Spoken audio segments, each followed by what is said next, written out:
Deep state एक ऐसा शब्द जो पिछले कुछ सालों में खूब चर्चाओं में रहा है, कभी सियासी बहसों में, कभी सोशल मीडिया पर, तो कभी साजिश के सिद्धांतों में। लेकिन आखिर ये है क्या?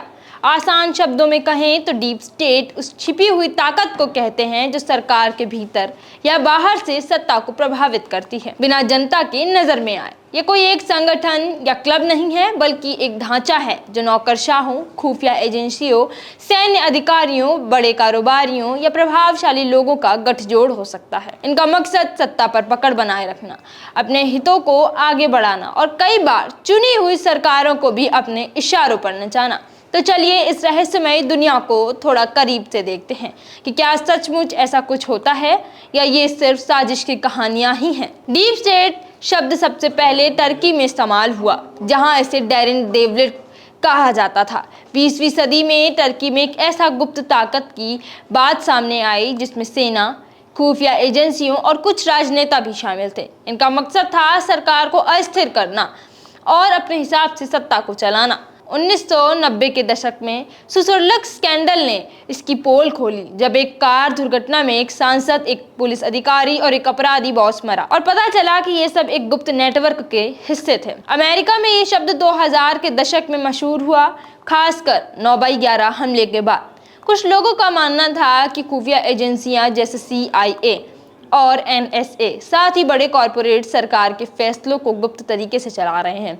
फिर 2016 में डोनाल्ड ट्रंप के चुनाव के बाद ये शब्द और भी जोर पकड़ता गया।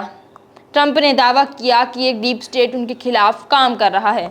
नौकरशाह, मीडिया और खुफिया अधिकारी मिलकर उनकी सरकार को कमजोर कर रहे हैं। इसके बाद से ये शब्द दुनिया भर में सियासी हथियार बनता हुआ नजर आया। भारत की बात करें तो भारत में डीप स्टेट की बात कम होती है, लेकिन कुछ लोग इसे यहाँ भी देखते हैं। भारत में डीप स्टेट की बात की जाए तो यहाँ पर इसकी बात कम होती है, लेकिन कुछ लोग इसे यहाँ भी देखते हैं। मिसाल के तौर पर नौकरशाही का रोल, IAS और IPS अफसर जो सालों तक बड़े पदों पर रहते हैं और नीतियों को अपने हिसाब से मोड़ सकते हैं।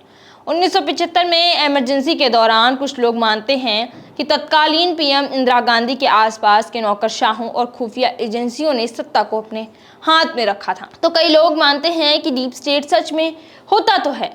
उनका तर्क है कि सत्ता कभी पूरी तरह से जनता के हाथ में नहीं होती, हमेशा कुछ लोग पर्दे के पीछे से इसे चलाते हैं। मसलन अमेरिका में वाटरगेट स्कैंडल 1972 ने दिखाया कि सरकार के भीतर गुप्त ताकतें काम कर रही थीं, लेकिन कुछ लोग इसे साजिश का सिद्धांत कहते हैं।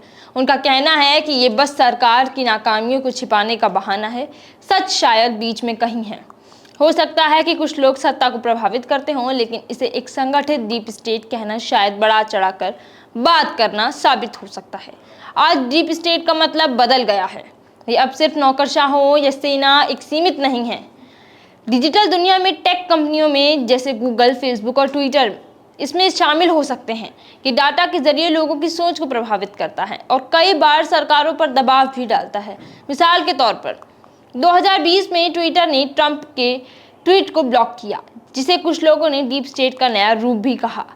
इसी के साथ डीप स्टेट एक ऐसा शब्द है जो सवाल उठाता है, क्या हमारी सरकारें सचमुच वही करती हैं जो जनता चाहती है, या कोई और ताकत उनके तार खींच रही है? क्या ये सचमुच सत्ता के पीछे की छिपी दुनिया है या बस सियासी हथियार? भारत में कुछ ऐसा हो सकता है जहां नौकरशाह, खुफिया एजेंसियां या बड़े कारोबार मिलकर खेल खेलते हों। इस बारे में आपकी क्या राय है? हमें भी कमेंट बॉक्स में कमेंट कर ज़रूर बताएं कि भारत में डीप स्टेट किस तरह से प्रभावी है, पर्दे के पीछे काम करता है कि नहीं। धन्यवाद।